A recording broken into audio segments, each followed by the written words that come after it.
was my year, yeah. Good morning, everybody. Happy Wednesday. Welcome to Stock Market TV and the morning show. I am Spencer Israel. I've got JC Parets. I've got Steve Strazza, and I hope I've got you. I hope we're live. We are.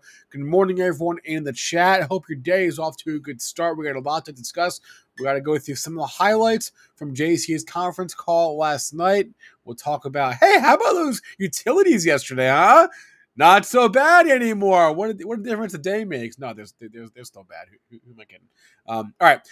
Todd Sohn is today's guest. He'll be on in about 20 minutes or so. We'll have Kimmy Sokoloff. We'll have mornings with Mary later on. Excited for that. So you know what to do. Hit that like button. Let's go to work.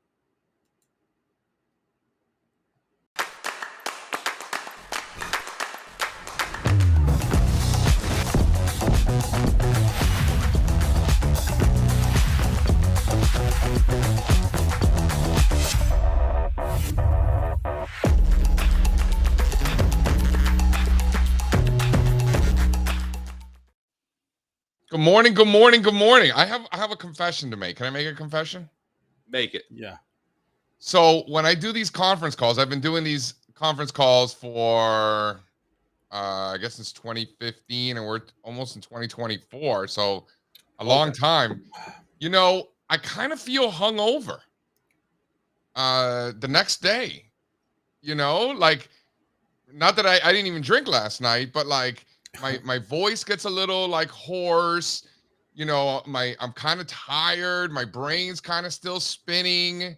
It kind of feels like a hangover. Isn't that funny? Sometimes, like, once you get through like a big event or something, because you spend a lot of time putting together the deck. It's like your day before the call. Maybe it's like once you get through it, like the excitement's over, like it kind of knocked it out kind of thing. Yeah, I definitely feel it. And, you know, I feel like it's not anything that I've ever said out loud before. Maybe I've told my wife, but I definitely felt it this morning. I was like, did I party last night? I didn't party last night. I was in bed by 8. I felt, I felt beat after the first day of Chart Summit, just from all the talking. That was just that was just 2 hours. I know. That's my point. Yeah, but he had like 3 presentations in the first night or something like that. Strazza was front loaded on the Chart Summit. By the way, great feedback we've gotten on the Chart Summit. Good job all around, everybody. I would love to take the credit for this, but it was really just our great speakers and presenters. Really put on a great show. You know, you weren't here last week when Strauss and I went over feedback from our survey that we sent out. One of the questions was, where should our next in-person Chart Summit be? Now that we've got even more responses, the clear leader, there's a lot of suggestions, but did you open it up to any city in the world, or did you give options? No, it was just a blank text field to type whatever you want. So somebody, for example, somebody wrote America, but the clear leader, America's a good place. Yeah, the clear leader is Miami, and then one person said Fort Lauderdale, so same thing. So to me, at least. So I think we got to give the people what they want, JC. We've always said we're going to do a Miami. I'm from Miami. Like, you know, you want to talk about hookups with good caterers. I mean, let's go. We're going to eat well.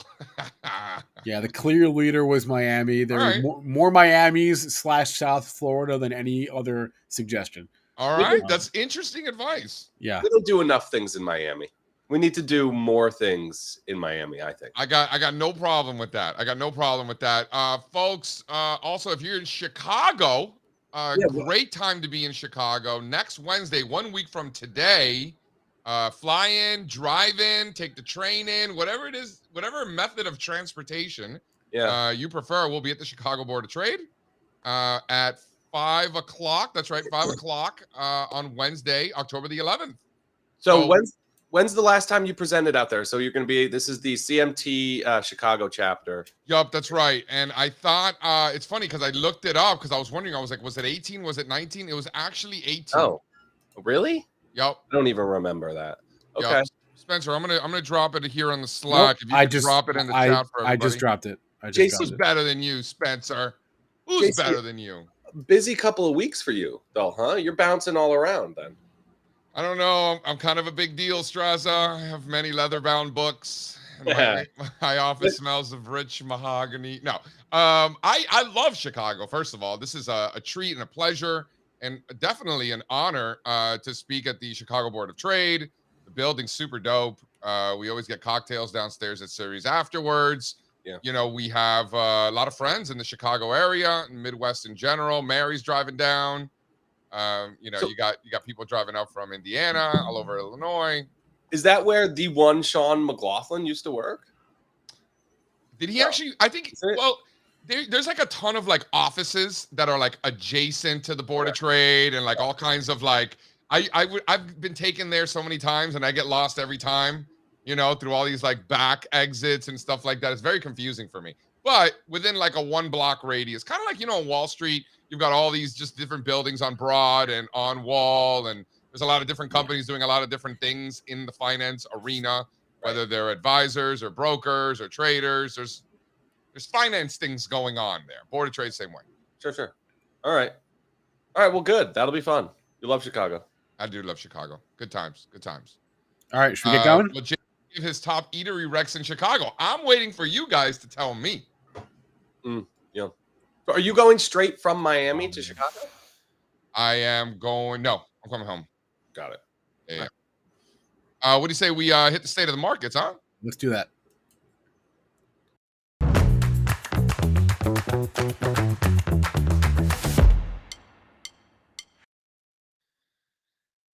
Boy, was I obnoxious yesterday. More obnoxious than usual. And it was really just saying the same things over and over again. It almost became a joke during the conference call, where it was kind of like, all right, guys, say it with me now. Stuck below overhead supply, range bound mess. But man, it's just example after example after example. You have the most important sectors, industry groups, bellwether stocks below proven levels of resistance where they have failed in the past. And, you know, I'm not going to show you the entire slide deck from last night, but I'll definitely show you a few of the, you know, the ones that are probably the best examples. Technology, obviously, probably the classic place to start. You know, this is 30% of the S&P 500 almost. We got back to those former highs. I remember, Strazza, do you remember when we were up here, you're like, what are you selling in technology here? And I'm like, out of the money calls, right? When we got back to this level. In hindsight, that was actually a really good idea, but it was more of a function of, all right, we're back to these levels. How long is it going to take for demand to absorb this overhead supply? My suspicion is longer than most expect. And this is all happening during a time that stocks are supposed to struggle. Can you imagine that? Doing exactly what they're supposed to do. Stuck below overhead supply. I mean, it really, really, really is. Rowley talking about JC's voice in your head, so annoying. It's true. It was annoying to me, right? I mean, it's just what it is. It's the state of the markets, right? Look at industrials, same thing. Back to proven levels of resistance from the past. Seeing it again and again and again. Look at refiners, right? I'm just picking out. I mean, I could like literally throw a dart at the slide deck and you're going to see the same thing. Here's refiners back to those former highs. This is a nice base, probably going to break out. How long is it going to take to break out? I don't know, probably longer than most people think or want. And again, just to reiterate what we're seeing in the market, throw the seasonality chart. What we're seeing in the market is exactly what we're seeing in the market is exactly what the market historically does, right? I mean, it doesn't get more average than this. There was a slide. I'm actually going to throw this slide up just because I just think it's so money. Here, throw up. It's a new slide 5 that I'm just dropping in now.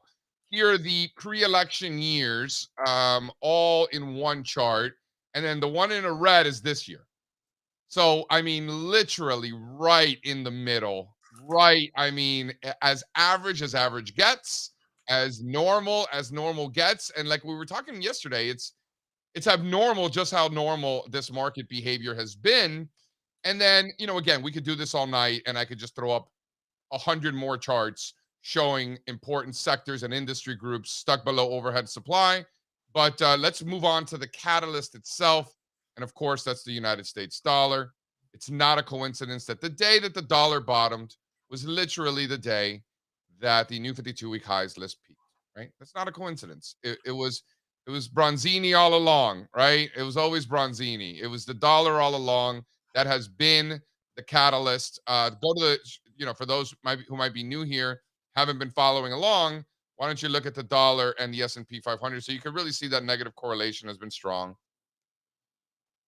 And then with the dollar strength that we saw last year, that came along with dollar weakness, with S&P weakness, and of course, as soon as the dollar peaked early in the fourth quarter, that's exactly when the S&P 500 bottomed.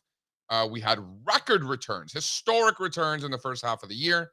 And of course, as soon as the dollar put in its low, the new 52-week highs list peaked, and it's been sideways to down ever since. The correlation remains very, very strong. And then I'm going to throw this one up to Strazza, and this is the big one, Strazza. You and Russo agreeing about that. You guys both think that the market is, of course, a discounting mechanism. I don't think anybody's going to disagree here. It's just math. And last year, the market did a good job of repricing these growth stocks and these tech stocks. So you had that positive correlation between bonds and technology and other growth stocks. Yeah. This year, that's not the case at all because the market already did that repricing. Really interesting. What you elaborate on that? What's strange about it is that one sector, if this is correct, right, and we're just having fun hypothesizing about what's causing this price action, right? It doesn't really matter. But what's most interesting about that idea is that tech was repriced so long ago, right off the bat, in a big way.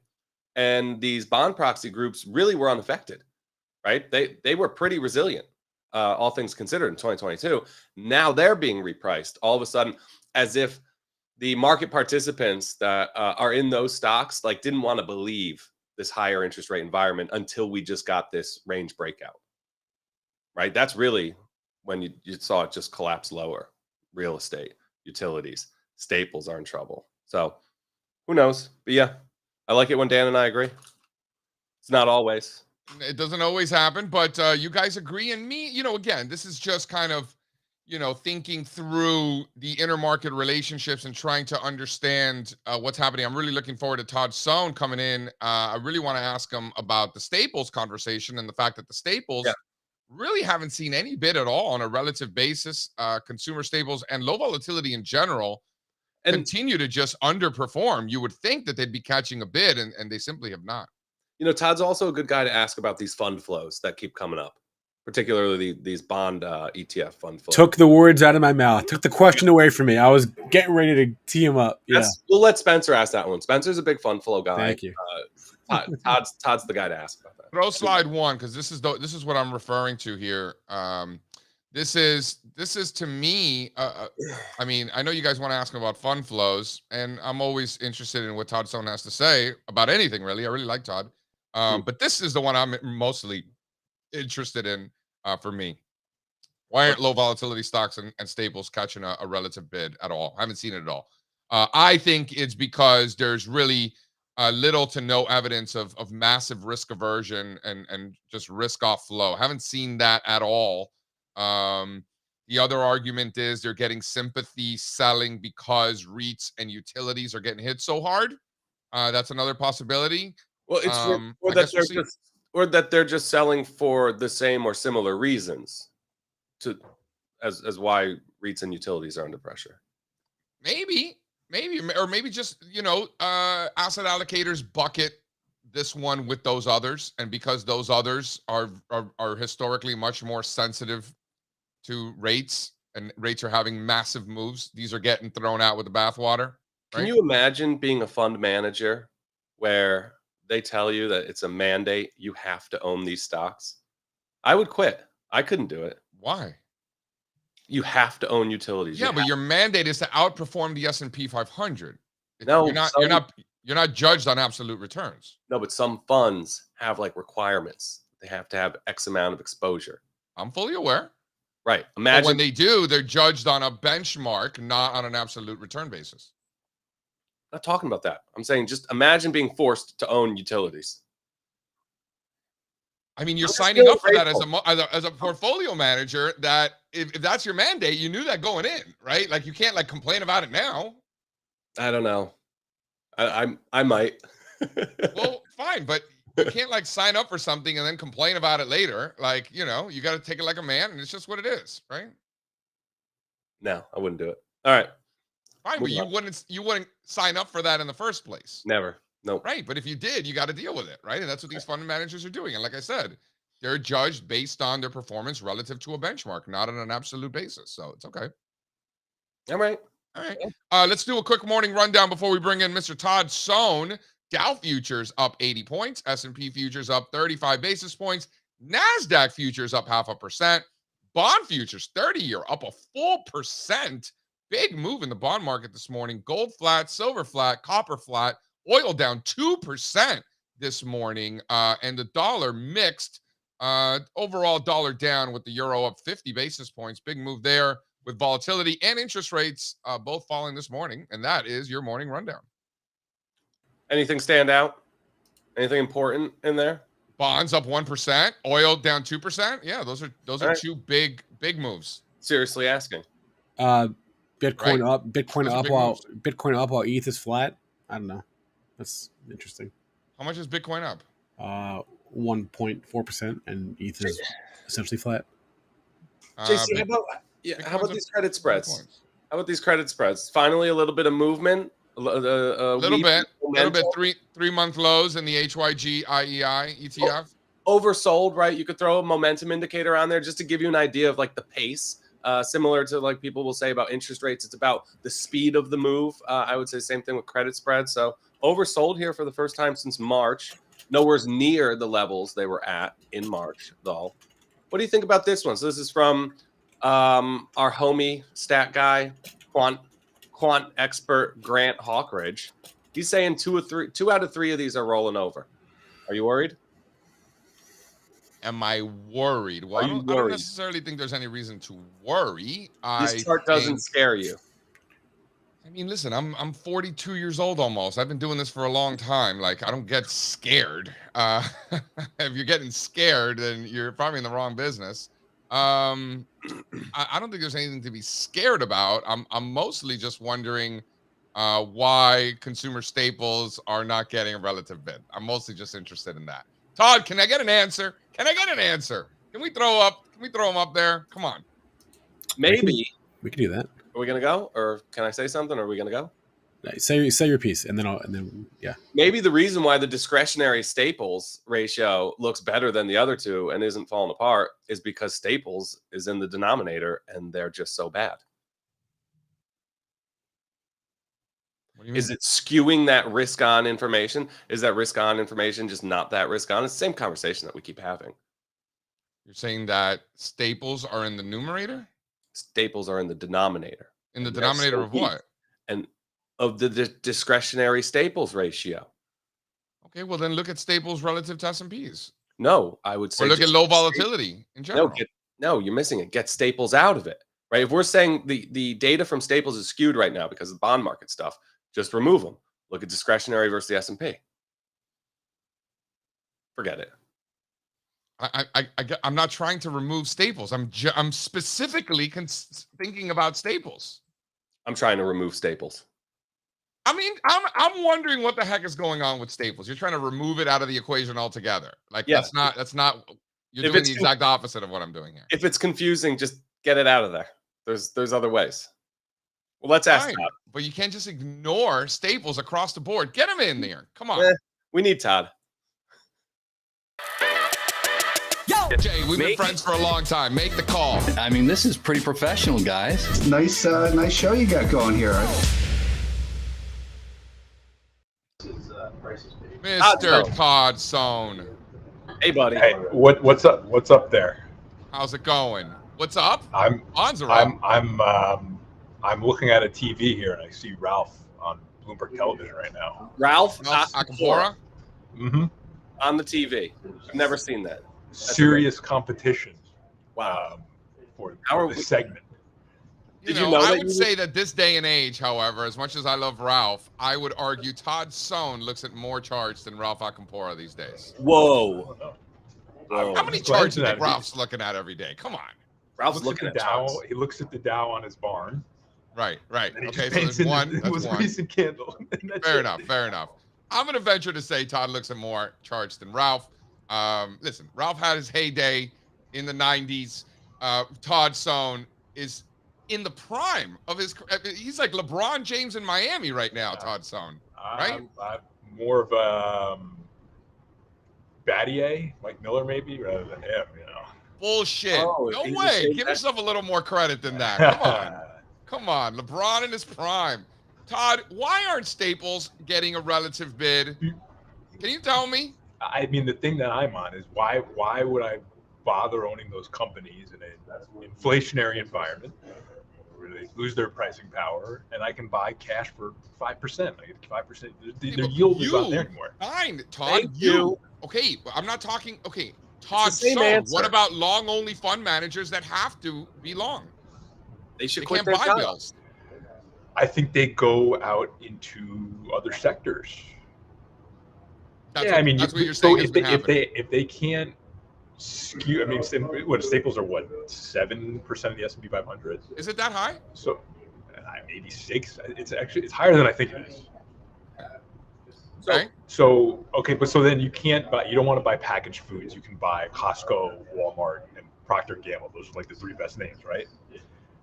You just had Kellogg do a spin out, which I still don't understand. It's literally the same company. Some of these spin-offs are very confusing. These companies can't compete in this environment with money market funds. So they're getting taken out with the bathwater, along with Utes and REITs. Why do people own these stocks, right, Todd? It's for the dividend and an element of safety. I think you're probably. In the QE era, it was for the dividend because that's where you could get yield, and then it was for low volatility. You're getting neither now. But you're getting neither, and so low vol, I don't think it makes much sense here. It's kind of hard, if high beta is getting hit, like you guys were just talking about, and then my low vol funds are utilities and staples. That's not very fun either. So where do I go? Yeah, good luck with your low vol stocks. They just fell 5% in a single day. Yeah, this is a major rate problem for them. It's a complete change. Whereas in the last decade, you could reach for yield by going to P&G or whatever, the Coke, Pepsi, stuff like that. But now their funding costs are through the roof. Yeah, the charts all look terrible too.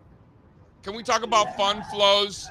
Todd, you tend to keep a close eye on fund flows. I have always had a difficult time sort of trying to figure out how to use this information. Like for me, I still haven't figured it out.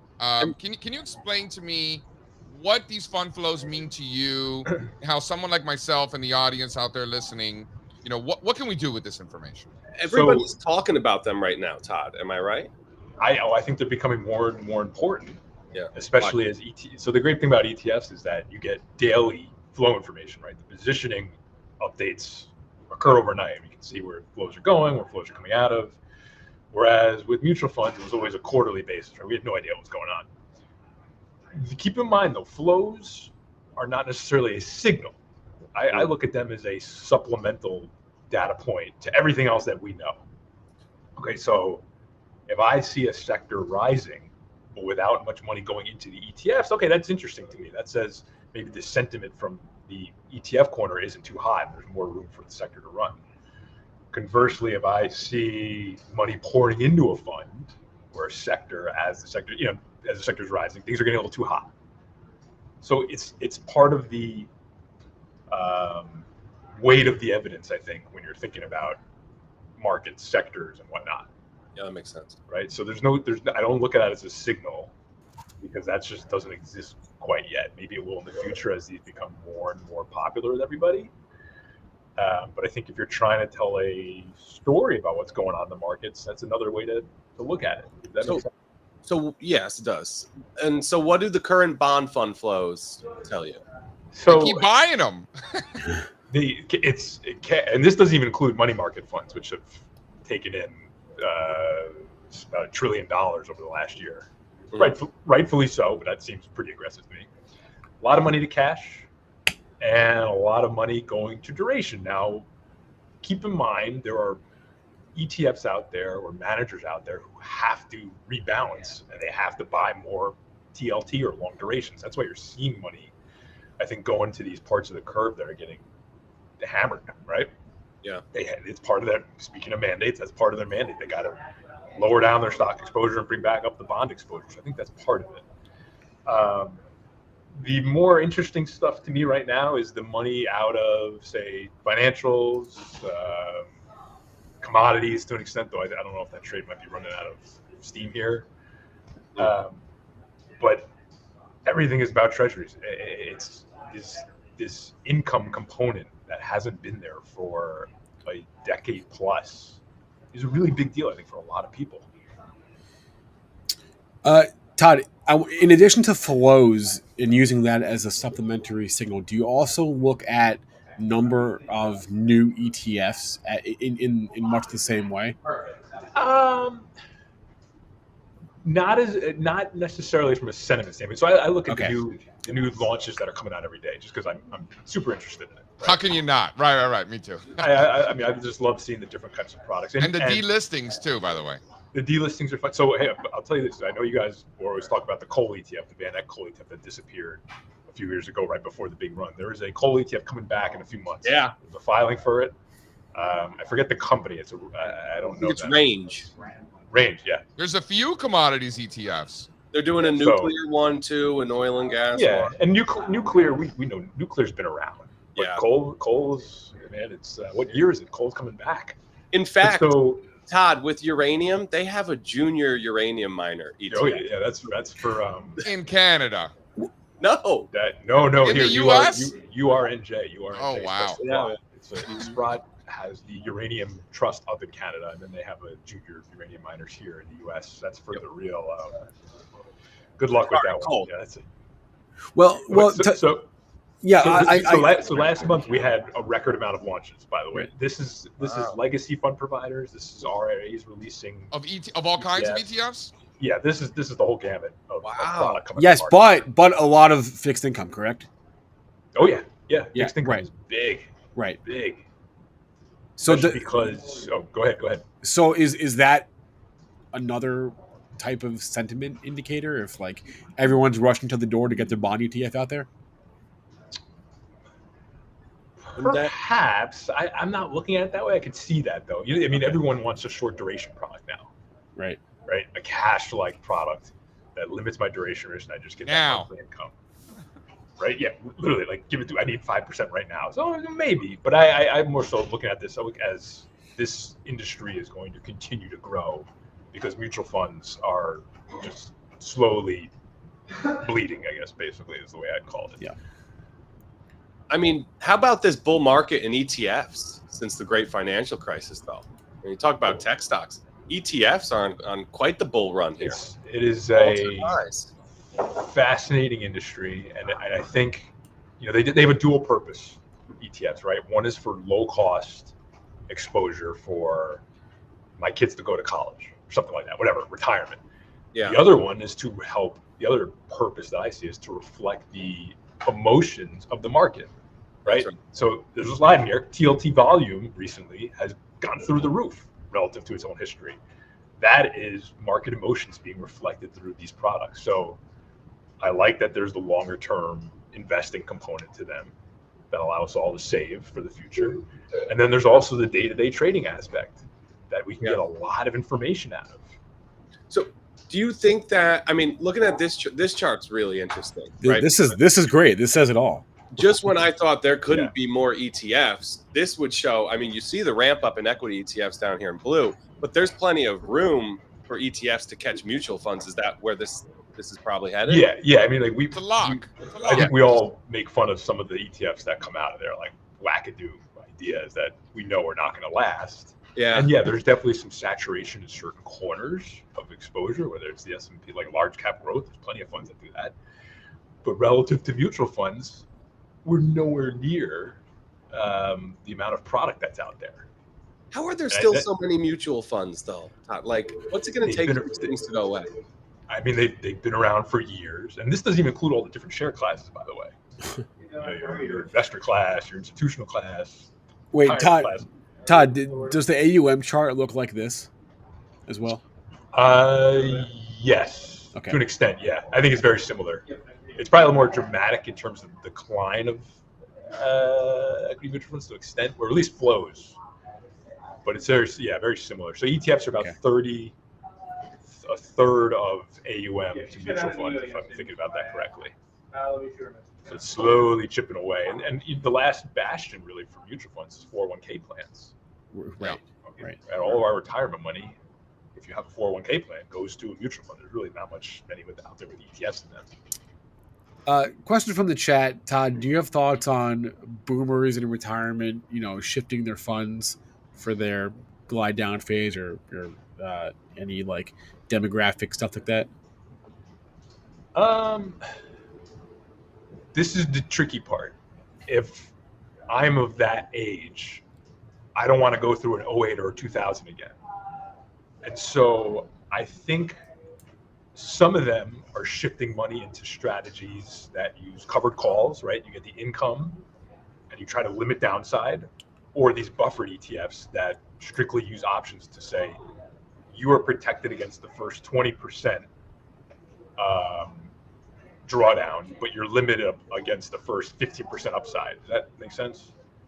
I think that's where a lot of money will start to go if you're still on a taxable account. Yep. Todd, let's get a little tactical, right? I like these philosophical We're conversations. losing JC. We're losing him with the fund flows. Too much. No. I think there's. Sorry, JC. No, it's interesting for sure. It's fascinating to watch sort of the changes in the dynamics of the marketplace and the way the financial system works. It's just constant evolution that we've seen for a long time. It's fantastic. It's a great conversation and one that needs to be had. Now, at the end of the day, why do we do all this stuff? Is that so we can make some money, right? That's what we're trying to do here. And the big question, when we look at rotation, as money's come off over the last few months into a lot of the leading sectors, you saw it going into energy, right? But can we talk about communications and how you're feeling about that? Communications for 5 consecutive quarters was either the worst performing sector or the second worst performing sector. And now, over the last 3 quarters, every quarter so far this year, it's been in the top 3. Including last quarter, was number 2 after energy. We're talking cap weight, right?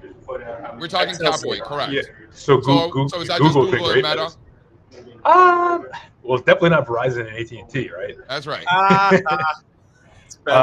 It's Google, it's Meta. Netflix has been decent for the last year or so. It's not my Disney. I'm a big Disney fan. That stock has just been unkind to us. And then I don't know, stuff like Pinterest and Roku is interesting to me, but it hasn't been great, right? And that's like the bottom fishing bucket. Isn't there really like there's some weak internals in a lot of these subgroups? Like social media is not great outside of how many? I mean, even in the S&P 500, how many stocks are above their 200-day right now? Like a third. So I guess less than 40%. So the masking of the top 10 names is doing a good job of showing kind of the little bit of a carnage that's going on internally. Do I think this is the doom scenario? I think it's just a correction right now. An ugly one. They're never fun. But there's still pockets of strength from communications, from energy, from chunks of tech. Yeah. The other names within communications, it's a funky sector. Like the streaming names are all outside Netflix in trouble. Let's ask Todd the same question we've been asking past guests this week. You can own one sector for the fourth quarter of the year. What is it right now? Can I say energy? I mean, energy's got the best looking chart. Say anything you want. I like energy. I'm a little weary that maybe the oil move may have run out of steam. Yeah, me too. That impacts the stocks. But if you're looking for stuff that hasn't moved in 10 months, right? You're looking for big bases. Yeah, it's energy.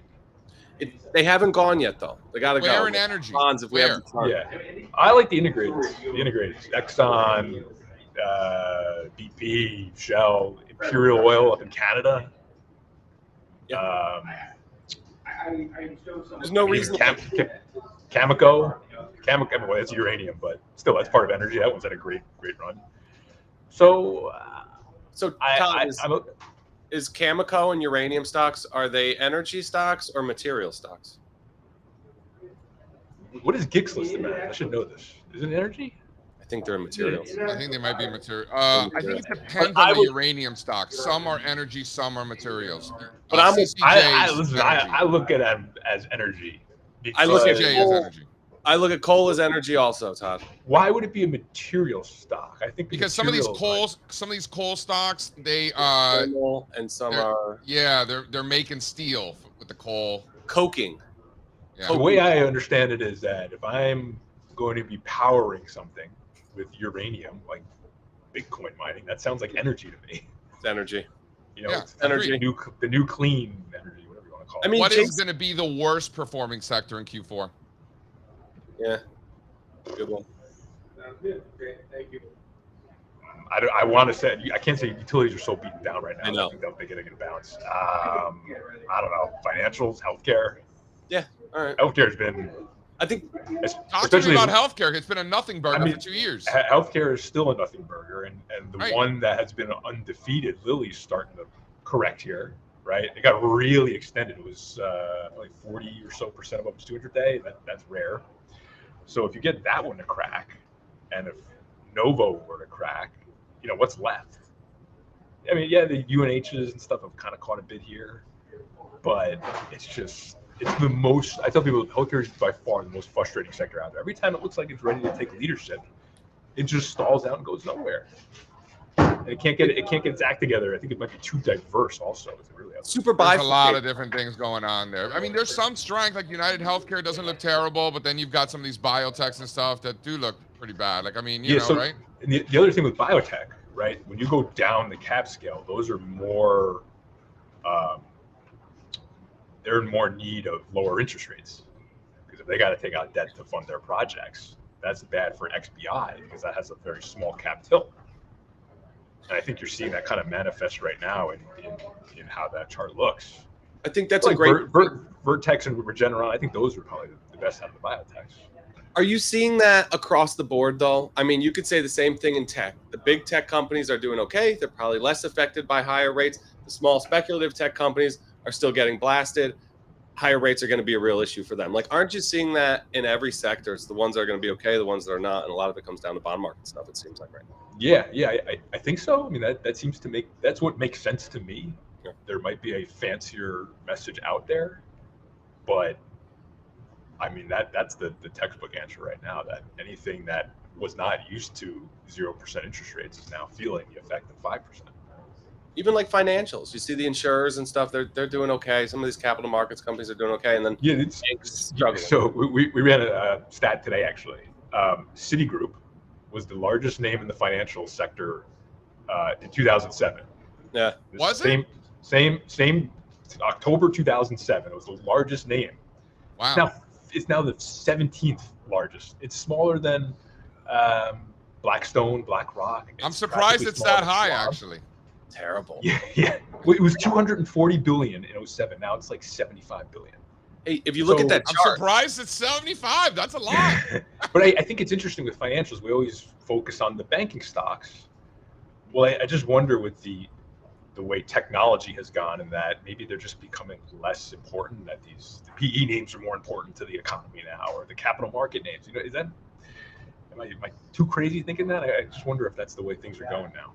No, I'm with you. And Citi is, if you look at that chart, it's a really clean looking short here right now. Yeah, I mean, I don't love that Bank of America are on the lows. I don't think that's great, especially if you're just trying to count up participation here. But then you have Blackstone. Citigroup, remember what the ATM fee was higher than the share of stock? They're just broken companies. You know, wealth management's the thing, but what are they offering on high yield savings accounts? I think it's nowhere near where Fed funds is. I love that that's the new flex. Like, oh, look at the rates we're offering on cash. Like that. That's the problem. I can go to I'll give my money to something like Fidelity, and I'll take it out of Bank of America because the rates are not competitive at all. Fidelity's great. It's a systematic problem for banking stocks.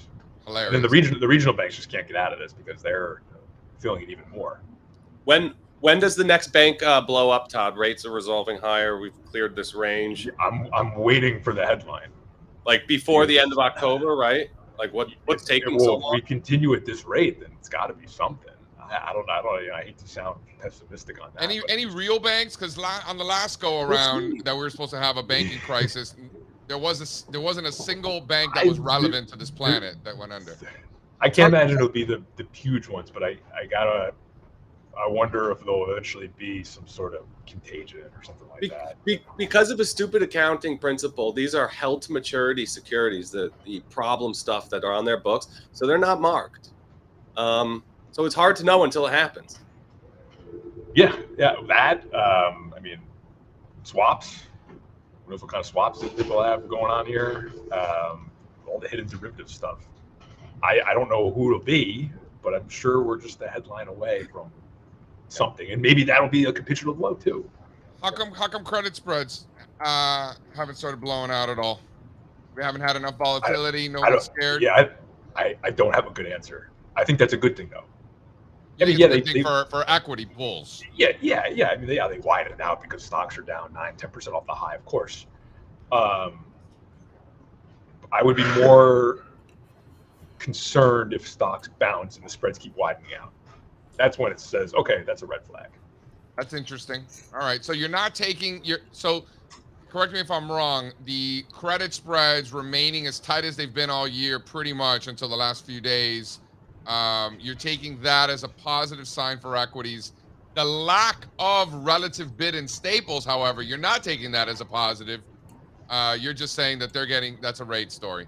I think it's rates. I think you just look at their businesses too. I mean, and JC, I know you have kids. We buy Cheez-Its for kids, but are you really eating Cheez-Its? You know, like who's buying that stuff? Who's buying Cheez-Its? I don't know. I think a lot of people buy Cheez-Its, bro. I love Cheez-Its, Todd. You're not buying Cheez. Do you like the extra toasty ones or the regular? Nope, regular.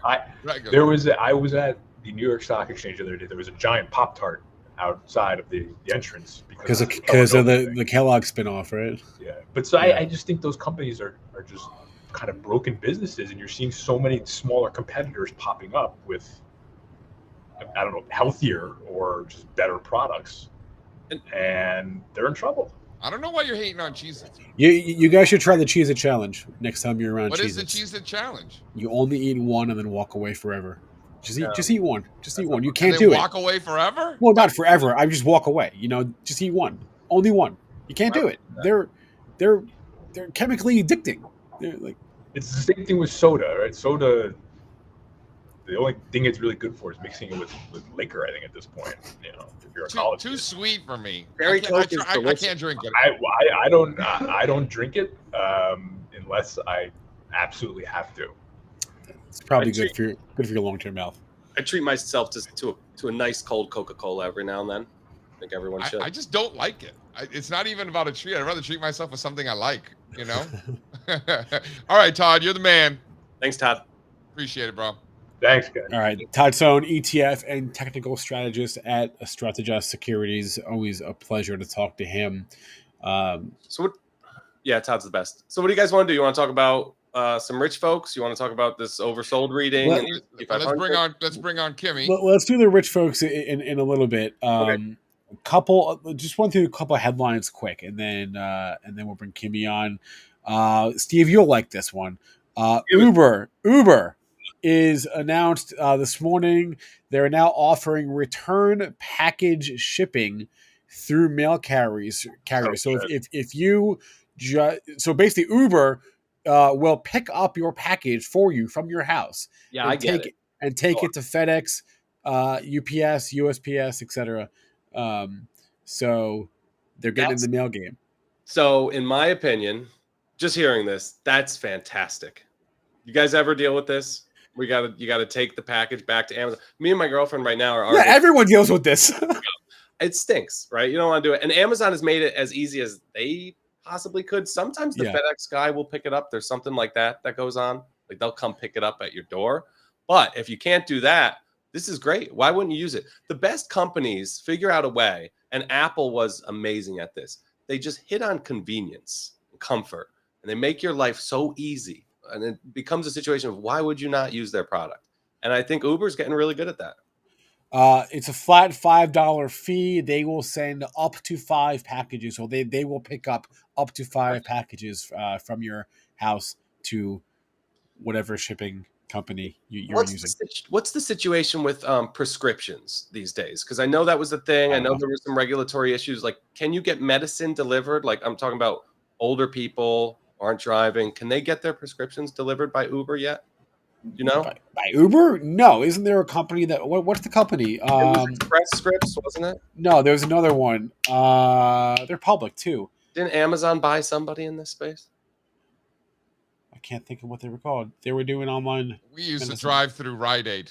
Whatever. Drive-through. Can't think of it. Okay. Let's bring on Kimmy. She's here. Let's see what she's watching today. Okay.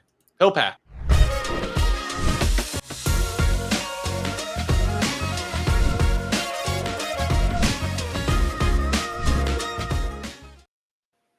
Kimmy. Hey guys.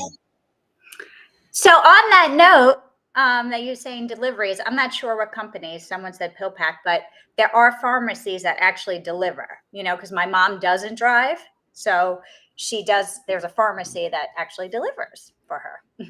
Is it like it's not like a local pharmacy? I'm her Uber. Right. No, but it's one of the national ones, right? It's one of the main, you know, whatever CVS or Walgreens. I'm assuming. No, it's a small pharmacy. They really? Mm-hmm. Wow, good for them. Yeah, right. yeah. These pharmacy stocks look terrible. Everything looks terrible. I mean, what really looks that good?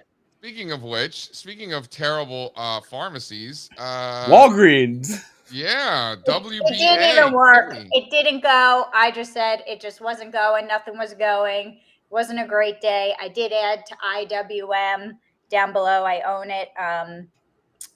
Just no movement yesterday. A lot to the short side, but it's very hard. You know, when you start to get oversold at these levels, it's hard to like want to press short and get super aggressive. You know, the S&P is teetering near the 200-day moving average. I think we might get a push below it. You know, this little bounce today, I don't know if it'll last or not. I think one little swoosh, poof, push past that 200-day and then maybe a roundabout and head back up, but we'll see. What do you think, JC? No, I it's funny you mentioned that 200-day because, you know, I'm not one for invisible lines, like moving averages. I'm more into like horizontal support and resistance levels. Well, they run horizontal.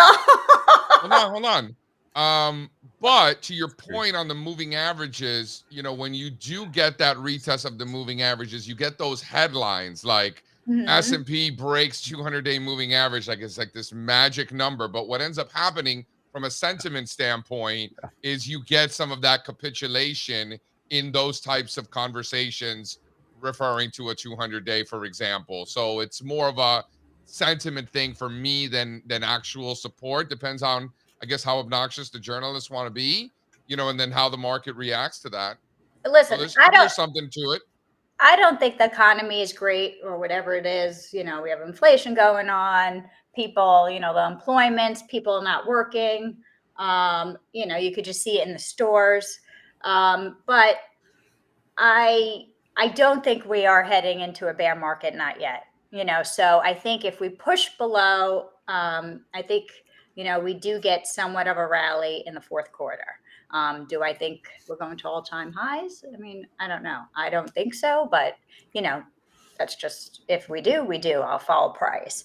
But I think it's going to be a lot of work to make a new all-time high, but to find support this month and rally into the end of the year, that would be perfectly normal by all, you know. Yeah, I mean, listen, rallies happen fast. They happen swift. I mean, we're what, at 4,200 in the S&P, above it now? You know, we could rally easy up to like 4,450, 4,500 easily. You know, I mean, the market, when it wants to rally, it could rally.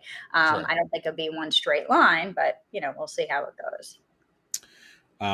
You know, it's funny. It seems like the last couple of broad market rallies, like the one we had earlier this year and then 2021, it did not take a lot of work. That was easy. So to Kimmy's point, market moved quick. Right? It seemed like you just throw a dart and you were making money. Oh, you mean after COVID?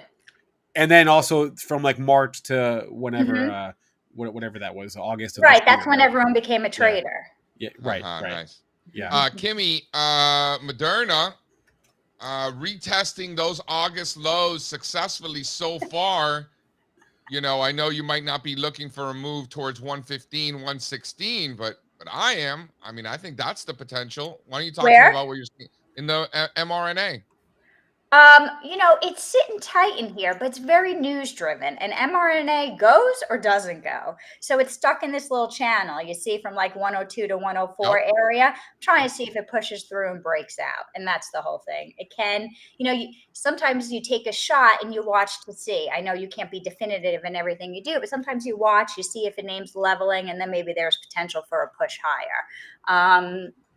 So we have to see what really gets going here. Not much is interesting me. Netflix had. Hold on, how high do you think it can go? I mean, I'm seeing 116, 117. I know that's a little aggressive for your time horizon. No. First, they look like it has potential up to like the 107 area if it really breaks out. That makes sense. I love how someone just said Kimmy Thin, not Leopold's free. I went to Leopold's for the first time. It's like a famous ice cream place here. Hi, Joseph. Never heard of it. Was it good? Yeah, I mean, I love Haagen-Dazs, so I'm a little bit of a Haagen-Dazs fan.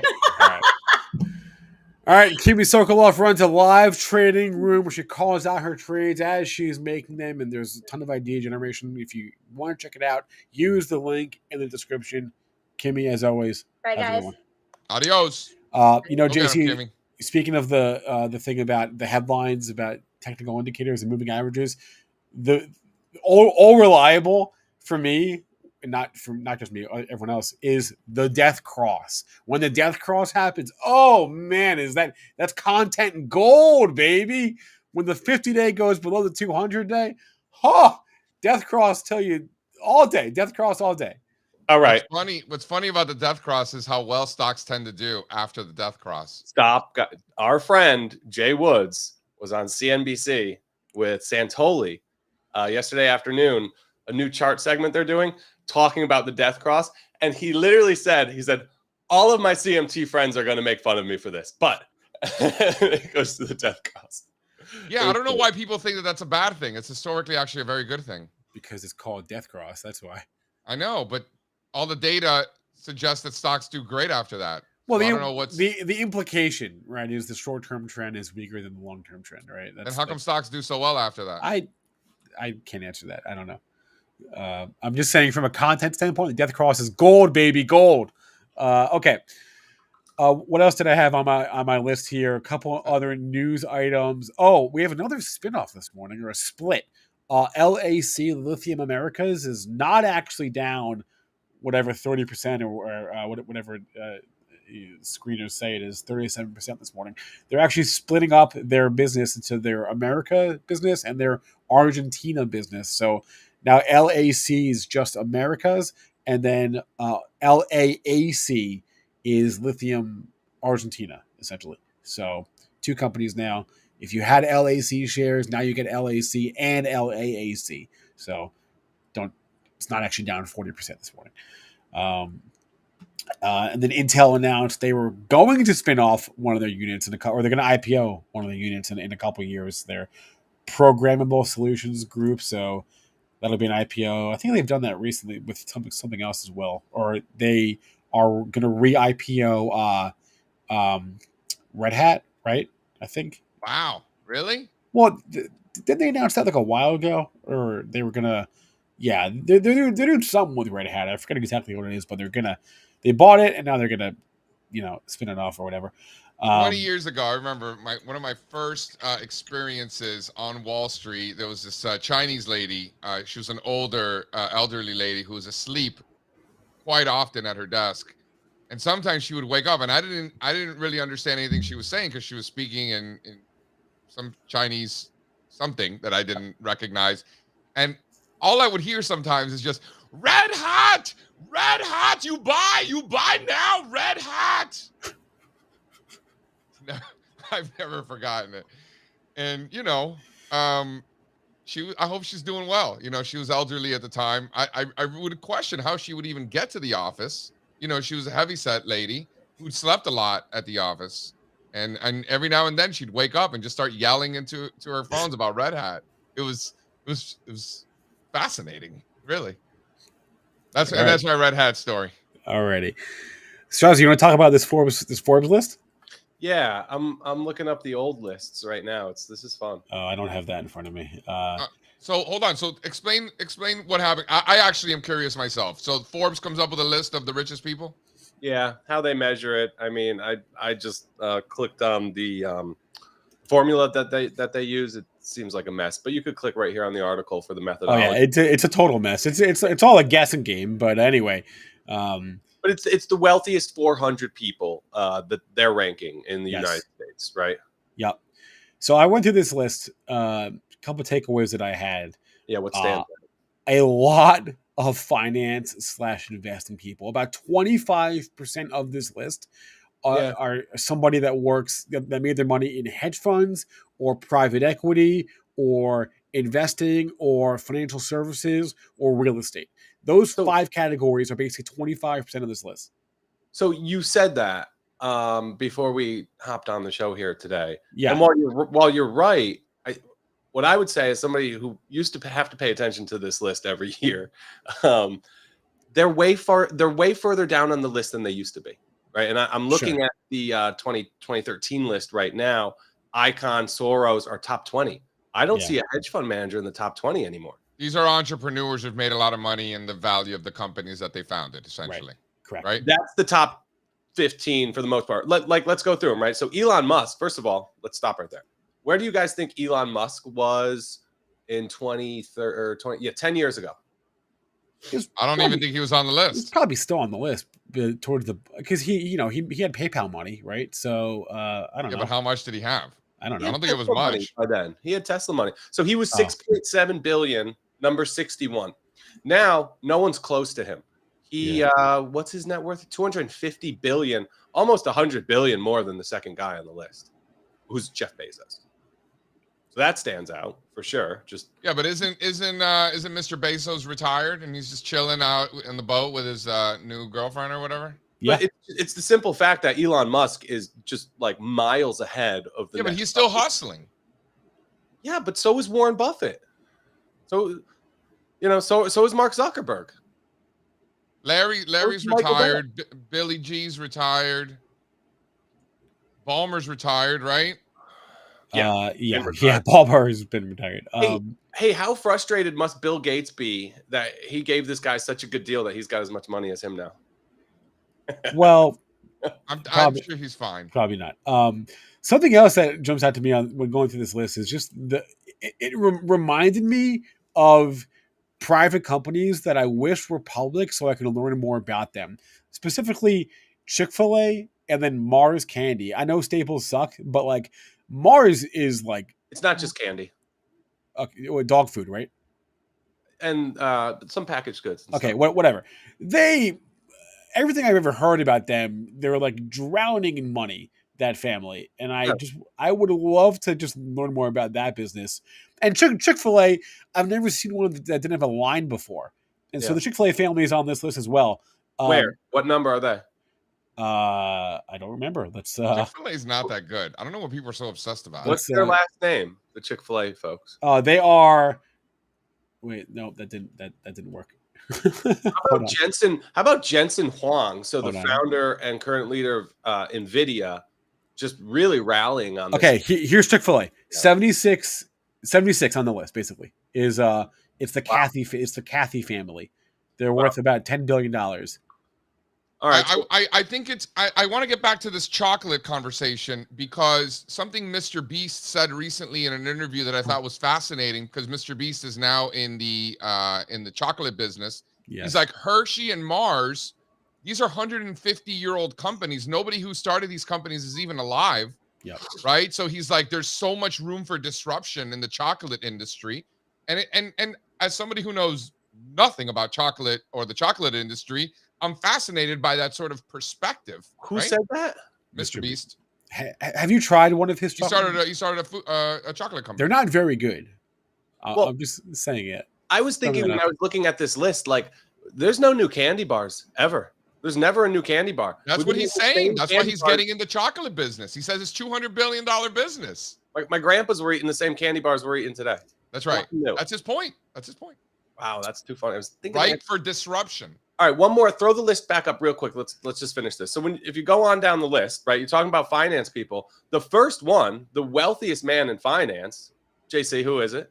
The wealthiest man in finance, Uncle Warren? Ken Griffin. No. What do you mean, Michael Bloomberg? Oh. Is he in finance or does he own a technology company? Warren Buffett's not in finance, right? Well, I mean, not in finance. Warren Buffett. He's not in finance, but he makes deals and he buys companies. He's a private equity guy, basically. Michael Bloomberg sells data to all of these hedge fund managers. Michael Bloomberg owns a tech company. He's not a finance guy. It's a data company. It's a data company. Yeah. Okay, so absolute monopoly on financial information. Okay, and that is impressive that business has done far better than any of these hedge funds. Print money, dude. They print money. It's crazy. And then also, let's just shout out Connecticut here. A couple Connecticut folks on the list. So Thomas Petterfee, number 27. He lives in Florida now. Lived in Greenwich forever. That's the founder of Interactive Brokers, guys. 30 billion. There he goes. Always got to get a Connecticut shout out. Are we going to talk about women's basketball too while we're at it? But the wealthiest man in Connecticut currently, none other than yours truly, Stephen Cohen of SAC Capital, .72 fame. Wait, there was another guy on this list who was in the discount brokerage category, and I had no idea who he was. And I looked at him. It's the founder of Scottrade. Scottrade. Yeah, the founder of Scottrade is on this list. Okay. Yeah. So I thought there's some interesting ones, like the Adelson family is still on there. That's I think Las Vegas Sands. Ken Griffin of Citadel, number one. I'll drop the link in the chat here. The link is in the chat if you want to look at this list. I found it interesting. It's fun, always fun. Let's move on. Can we talk about what these rich guys are buying? Do we have any action here on the old hot corner? I see. Not really, man. I mean, we could talk about these two REITs, but hold on. Is this lady buying more COTY? You're looking at an old list then. Maybe it's updated wrong because I see October the 4th. We had two REITs on today's list.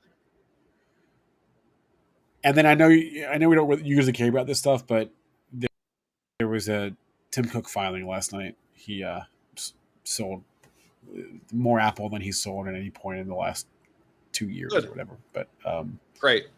Yeah, I know. Where's Tim Cook on that list? Tim Cook must be on that list by now. I don't know. Let's see. I don't have it open. Yeah, he probably is. All right, why don't we do a little hot corner? Make sure you got the right list because I got the wrong one. And then we'll bring Mary on.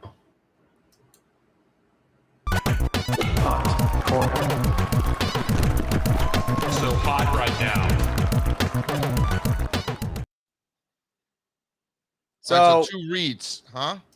Yeah, the one that stands out would be, I guess, Agree Realty. That's ADC. It's been popping up. Been a lot of insider buying here, but these guys are just trying to catch a falling knife. So this is the kind of chart that I look at and then look away quickly. It hurts my eyes. It's actually Agree. Hate to be that Agree. Agree, not agree. It's terrible. It's Agree. Doesn't make sense. Doesn't make any sense at all. Pays a 5.3% yield, $5 billion REIT. Yeah, that's going to be a lot higher. Michigan, by the way. Michigan. And that's how I know that. And then this Orchid thing, I'm not even going to throw it up, but it's $300 million stock. And it's making new all-time lows. So that's what's going on in the REIT space. Just flip through some of the components in real estate, staples, utilities these days. I'm dropping a new one in the research channel every day. Just nasty tops, really ugly charts. And these two definitely fall into that category. Micron, with some bullish options flow, they're hitting the October 6th, 69. So expiring here in 2 days. This was just yesterday.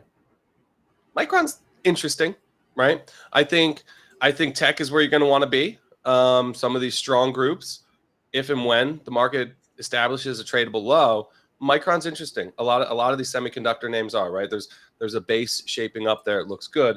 And then on the other side of the equation, we have a bank. This is Regions Financial, one of the largest regional banks, and hitting its lowest level since May. right back down towards those First Republic blow up lows in early May. So, and that's what a lot of these bank stocks look like right now.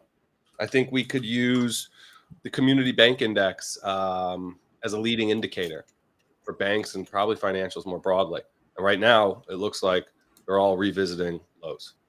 Back to your point on technology, I mean, the resiliency that we're seeing in technology and the NASDAQ in general these days, hanging on to that support. I have a chart. Very impressive. I mean, surprisingly so. You know, and if you're looking to buy stocks in October for a year-end rally, so far, that's what the NASDAQ and tech seems to be implying. Again, things could change. They could break down, right? I don't know. But if you're looking to buy this dip, and I'm certainly in that camp, have been, that's what tech and the Qs seem to be pointing at. Very impressive. Throw up the dual pane chart that really speaks to JC's point here, Alfonso, of the NASDAQ 100 and S&P 500.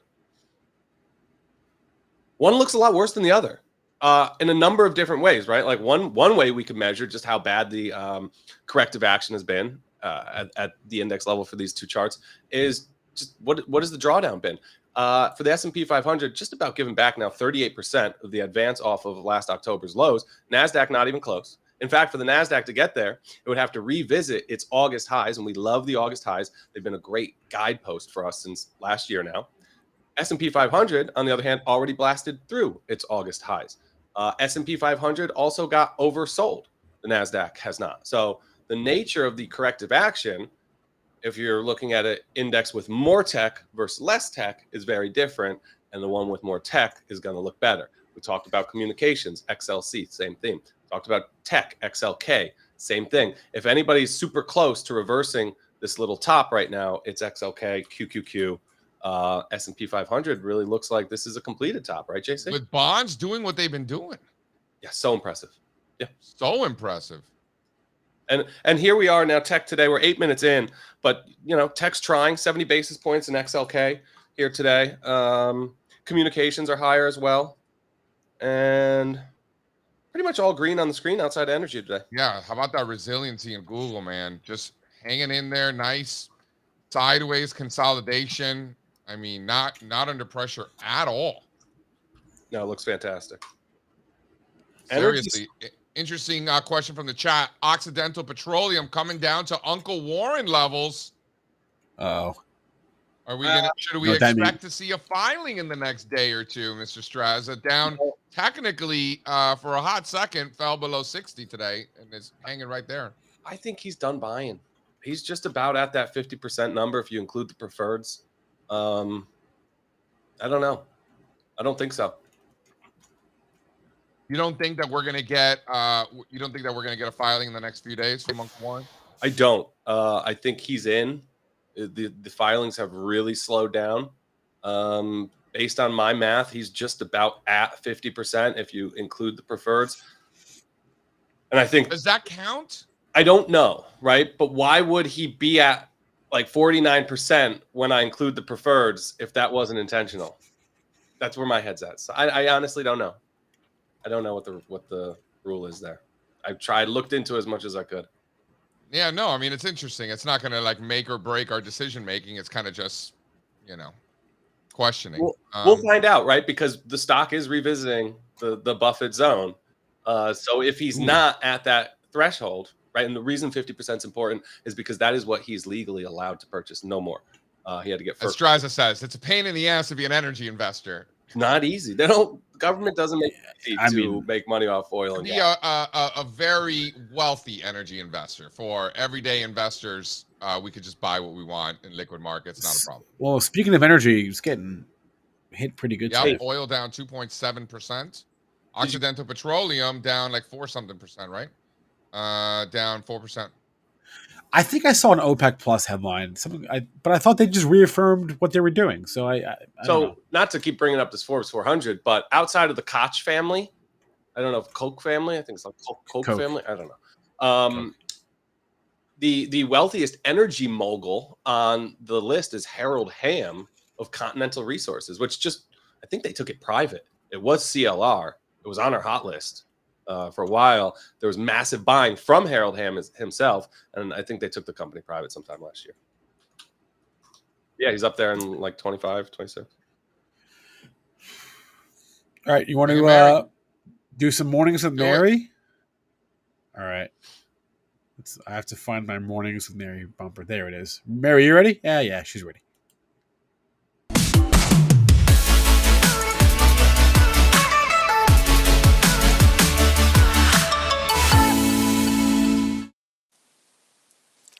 Good morning. Mary. What's up, Mary? Hey guys, it's been a couple weeks. We had Chart Summit last week, so good to see you guys. It has been. What'd you think of last night?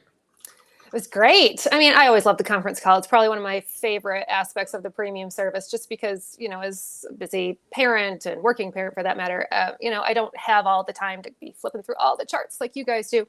And so it's, the monthly candlesticks, and then it's the mid-month. It kind of gives me that big, broad picture of what's happening and kind of the once-over of what I need to focus on. And it always kind of grounds me in my trading. So I always appreciate those conference calls. So kudos, JC. It was a little repetitive, and I was saying it with you, stuck below overhead supply and stuck at a range. It was actually comical. I was laughing. So many charts. I mean, it's the same theme again and again and again. Like because if you take the time, and every environment is different, and there's themes always. If you take the time to go chart by chart and really do some of the parts analysis of the market, these themes become very obvious, regardless of what they might be. And stuck below overhead supply is certainly the theme last night, huh? I got a pro tip for everybody watching these calls.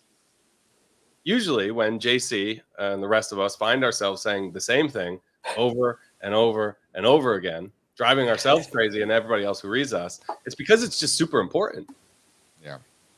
Yeah, recognizing our behaviors, when we saying the same thing. And by the way, the fact that we've been stuck below overhead supply is not anything new. It's been happening for a few months now. When we find ourselves saying certain things that we haven't said in a while, also stands out. It's like, when you say things like European banks outperforming, it's like, wait, what? It's right. Like there's like when you things we used to say start coming back into conversation, like recognizing our behavior patterns is really helpful. Seriously. Yeah, completely agree. Yeah, so I really enjoyed the call, and it's definitely helping me kind of more or less sit on my hands. I haven't been trading as much the last couple of weeks just for that reason. Agreed. Below overhead supply. I'm sitting on a lot of cash and waiting for something to show me that it's time to get back in. And, Mary, you're playing the cards that you are dealt. You've recognized the environment. You're putting yourself in a position to not get chopped up. Right? A lot of investors getting chopped up in this market. That's what range-bound markets do. What stood out the most in last night's call that's most actionable, you think? I continue to watch the energy sector, because on the morning show here, every guest that we bring on is talking about where do you want to be in Q4 energy. And I mean, that seems to be a very common theme that we keep hearing over and over and over again. And that's information. We see energy, continue, running up against overhead supply as well. And now we're seeing the pullback. And so, it's like you said last night, until we start to break those levels, I don't think I want to get stuck in the chop. And for that reason, I've, been sitting in with Kimmy a lot of mornings and just taking day trades, because we know she rocks. And so making money that way. But yeah, until we get some confirmation to the upside or to the downside of what is actually going on, kind of just sitting on my hands and waiting for better days. Smart. I think this energy stuff, you're right, Mary. It is becoming a common answer. We'll continue to ask people this week, but it's just not ready. And then the nature of this sell-off, since failing again at those pivot highs, a little bit nasty, right? You'd have to go back to early summer or even May for like short-term rate of change to be where it is right now. So stocks are getting hit right now. Still in the box. Yeah. Talk to me about this C-limit. Yeah, so you have to credit Steve for this one. Steve put this out, I think, on Twitter last week. This C Limited, again, he even said, this is probably getting a little bit cute, but we always love a scoop and score, and that's exactly what this is. I day traded this a couple of times last week, actually using, we had Brian Shannon on for the Chart Summit. Love what he has to say about VWAP. I always say VWAP, so I learned something there, VWAP. And I was using, so his most recent book, I believe it's chapter 8 on the short-term time frame. So I applied some of those principles to this chart on the daily and the 2-minute time frame. And I took a couple of day trades on this and made a nice little chunk of change. So long term, I think if the market does get itself together, we've got that huge volume pocket. And, if we're above 41, like it, for on the scoop and score, maybe back up to 56. Yeah. What do you think, Steve? Because this was your chart. Early mid-September highs, that resistance, got to stay above that. That shelf absolutely. It's a low probability of success trade. Yep. However, the risk versus reward is very much skewed in favor of the bull. So it's one of those things where it's like a give and take in the market. Chances are you won't make money, but if you do, you'll make a lot of it quickly. Listen, it's rolling over a bit right here today. Gonna have to watch it. I don't think you want to hold this back down to the pivot lows, because then you're risking more than 10%. And for 40-50% of upside, I don't love that. So I'll keep it a little bit tighter than that. I'm looking at like the pivot lows here from, what was that, just a few weeks ago, really, this little coil. So, man, 40 and change, 40, 50. Give it a little bit more room here, but you don't want it back down towards those pivot lows anyway, right? You don't want to own this thing near 36 at all. So, yeah, and last week when it took out 41 and it started up above 41 and then it just ran. And so that's where last week it was moving, and like I said, was able to take a couple of trades and cash out quickly. And I'm back to sitting in cash on this one. But, it was a fun trade last week. And like I said, if we get some positive momentum in the market, this might participate too. So yeah, above that 40-41 level, but below it, I don't want to touch it. So no coal or uranium for you these days, Mary? Well, I was in some coal, actually a couple of coal stocks. I sold out of those last week. I was in Arch, I was in BTU. I bought those down more down towards the lows. Because again, we kept talking about the energy trade. And so, that was one that was on my radar and kind of started building into a position. But last week, at the end of the week, things were starting to feel extended to me. And I just had a decent profit and wanted to cash out and take my cash because the markets have been really choppy and tricky. So I knew it was also the end of the month, the end of the quarter, things kind of get crazy. So I cashed out on those. Good for you. Thank you. Nice. Green is better than red. I'll take that any day. Right. Any day. Guys, by the way, if you want access to future conference calls, right, because they're happening twice a month, pretty much, well, not pretty much, every single month, there are several ways to do that. I think the best way I recommend is probably just talk to Mary about it. So I'll throw her number up on the screen. There it is, 323-421-7910. And she will basically get you the hookup and tell you how you can get access to future calls, because she's there. And like I said, they're as consistent as clockwork, twice a month. Next one is, I believe, the 16th, correct? I believe so. So, yep. Okay, you guys want to run through the chart report quickly before recess? All right, where's my chart report? Signage. There it is.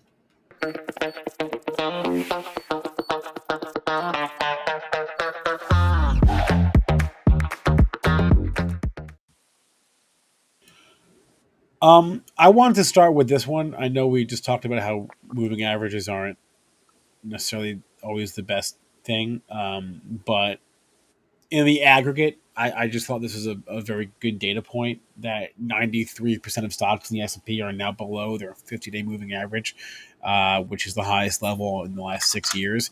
But to me, the last part of this tweet is the important part, right? Typically coincided with the SPX forming a bottom and heading higher. So I thought this is a really good data point. And interesting take from bar chart. So I like that. Well, I think, going back to the moving average, the SPX SPY, they're all pulling into that 200. I find that actually very fascinating, especially because that coincides with, the first half highs. That 4,200 level was huge resistance in the first half, and then we got over it. And, it's coming right back, almost like checking in. And if we check in and bounce off, I think that would be, super productive and super bullish. So that kind of relates back to the 200 moving day average that, JC doesn't necessarily always look at, but I do. mean, I don't look at them either, really, but I like macro-y analysis, like taking a look at moving averages of all the different stocks and sort of seeing what that signal tells you. So, but on an individual basis, I don't really look at moving average because, to me, it's sort of the first step in creating like a chart crime where you have like a chart with like 10,000 indicators and I can't read that stuff, right? Like the reason I like, JC and Strazza charts because they're clean. Right? Oh, absolutely. I can't look at these charts that have 15 moving averages on them and then the oscillators and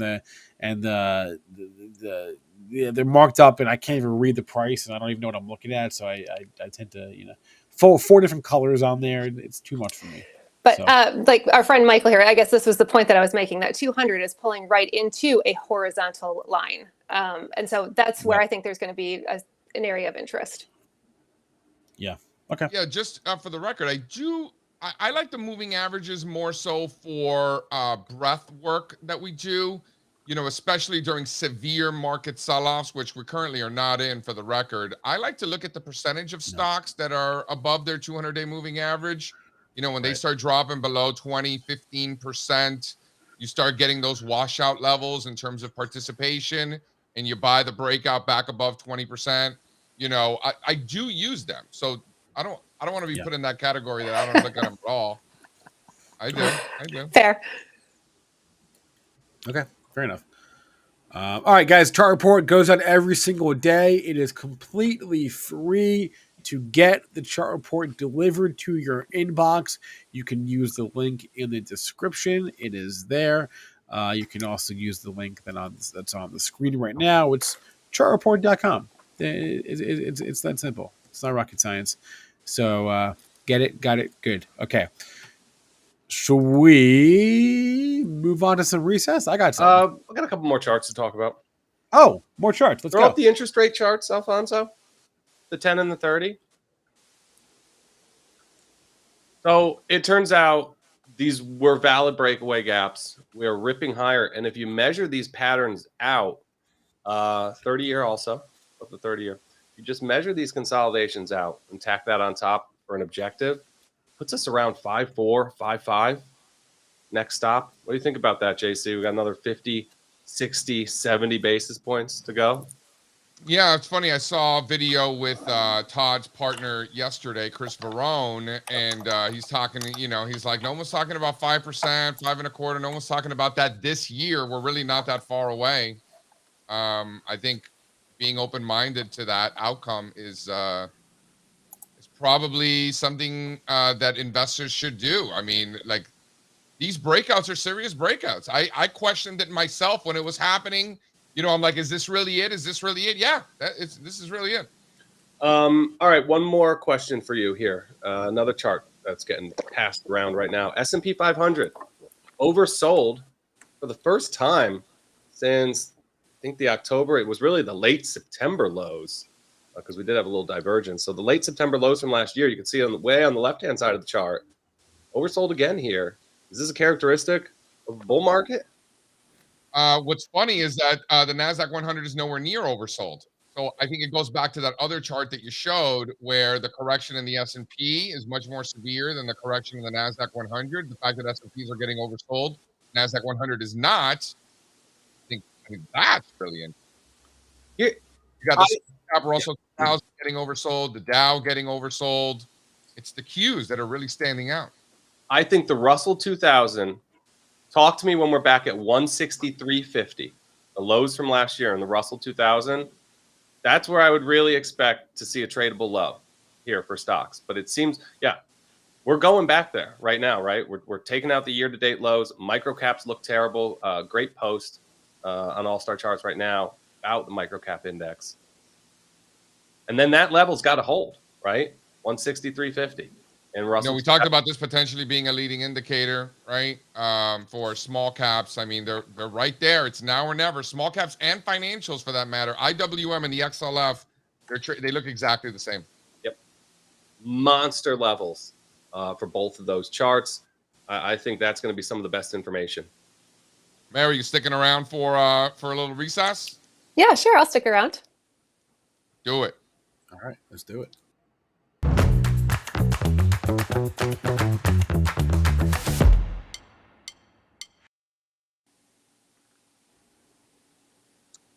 All right, I guess I'll start. I recognize that I am like 6 months late to this, but in any case, I wanted to endorse this show, Jury Duty. It's on Amazon. Okay, if you have Amazon Prime Video, you have it. I finished the show last night.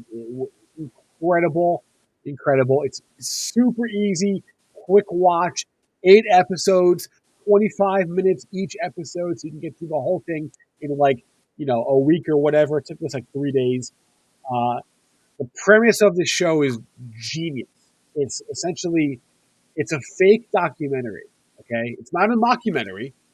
It's a fake documentary.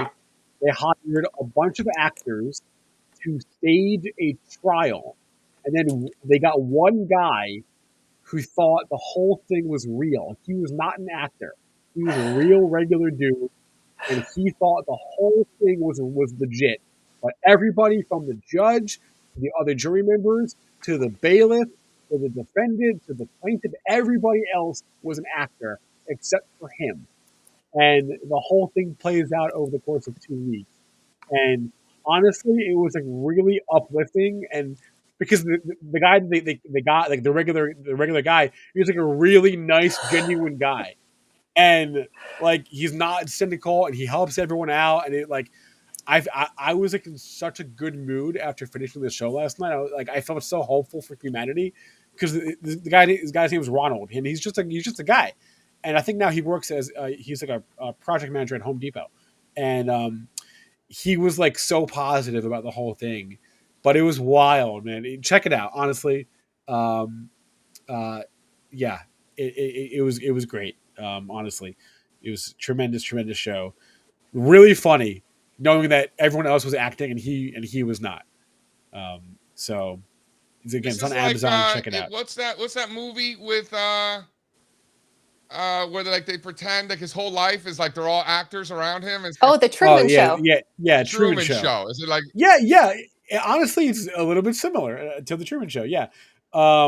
So there is like one A-list actor in the show, and he plays himself. James Marsden. He's in X-Men. He's in a bunch of stuff. He plays himself like just an obnoxious version of himself, and they conspire to put the regular guy Ronald into these ridiculous situations, and he handles them with like such grace. Like, I would have been such an asshole like if this had been me, but like he's such a nice guy. Like, so anyway, check it out. Jury Duty. I'm 6 months late, but if you haven't heard of it, now you have. It's on Amazon. That's my recess. Along the visual media front, I'm curious, I'm sorry if you've talked about this. Has anyone seen Dumb Money?